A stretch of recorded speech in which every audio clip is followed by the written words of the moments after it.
Try to fly.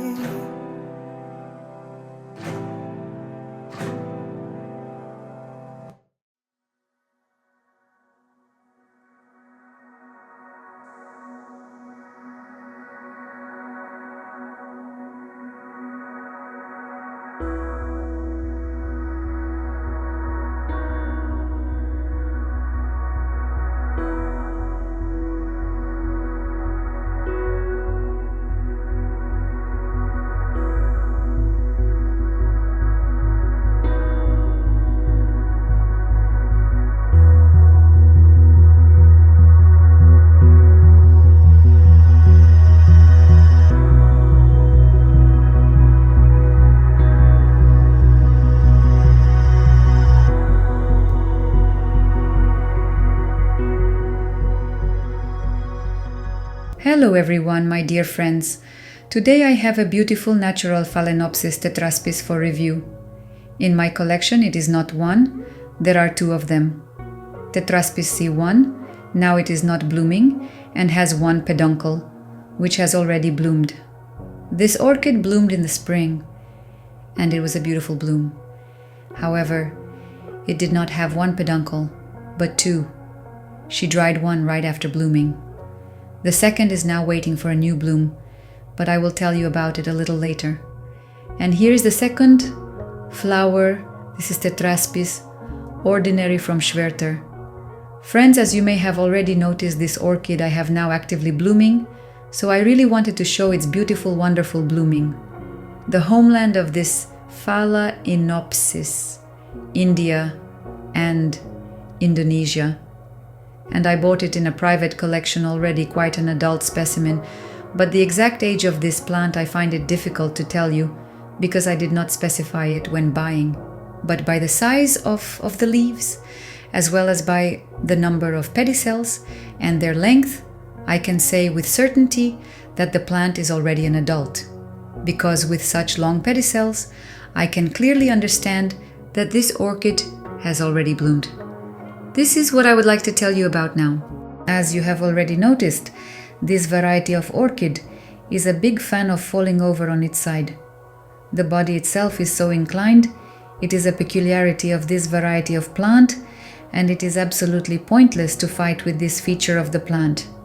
The flowering of this orchid belongs to the revolver type of flowering, which means that the pedicels after flowering cannot be cut off, because in each new bloom they elongate, form buds, and bloom again. You can see that from these two pedicels. Although all the pedicels on this plant are already very long, and as they age, they begin to twist a little. The peduncle itself turns from flat to slightly curved and takes on a twisted shape. This peduncle is very small. It is new and young, so it will also lengthen and produce new flowers when it blooms. This variety also has a peculiarity of twisting peduncles. In this particular flowering, this peduncle branched off into two additional branches. On one peduncle formed one flower, and on the second, two.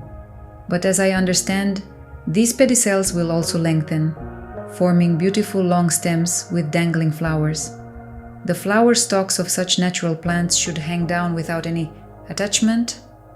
It is an incredibly beautiful sight when the elongated pedicels at the edge have blooms and dangle in a random style. The flowers bloom in succession. One blooms while the other blooms. The lifespan of one flower is not long and is only 10 to 15 days. Here you can already notice how this flower has wilted a little, and this flower has completed its beautiful blooming, but this feature is easily compensated by the formation of new buds. So we can say that this orchid blooms long and long. Separately, I would like to note the presence of floral delicate fragrance with notes of lily of the valley, which appears from the moment of opening on the 4th to 5th day. I would also like to specify that these charming waxy flowers are up to 5 centimeters in size, and when buds are formed with a daylight duration of more than 12 hours, these beautiful dashes appear on them. If the daylight hours are shorter, the flower will just be white. I have one such flower here. The sepalis and petals of this variety are the same size, so their shape resembles a star.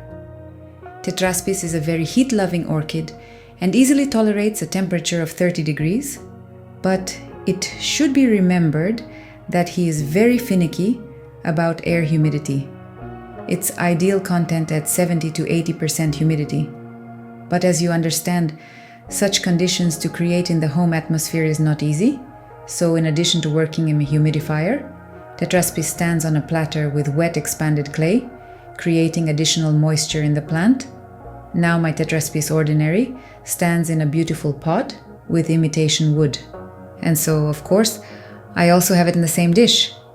I can even show you my hygrometer now. You see the humidity on my balcony is 57%, although it's the first half of the day outside, and it's very hot. Everything is clear and understandable with humidity. I also want to say that Tetraspis very much likes bright light, but we must not forget that direct sunlight can easily burn the delicate plates of the sheets of this variety, so the room is desirable to do a little with shade. According to my observations, Tetraspis likes to drink water, so you need to plant it either in a closed system or in a moisture-intensive substrate. I have both specimens sit in moss and feel great there. That's all, my dear friends and subscribers. That's probably all for today. While my story about this amazing orchid, I hope you had time to enjoy its wonderful blooming. Who is the first time on my channel? Subscribe. And to you, my friends, healthy and lushly blooming orchids. Subscribe to my channel.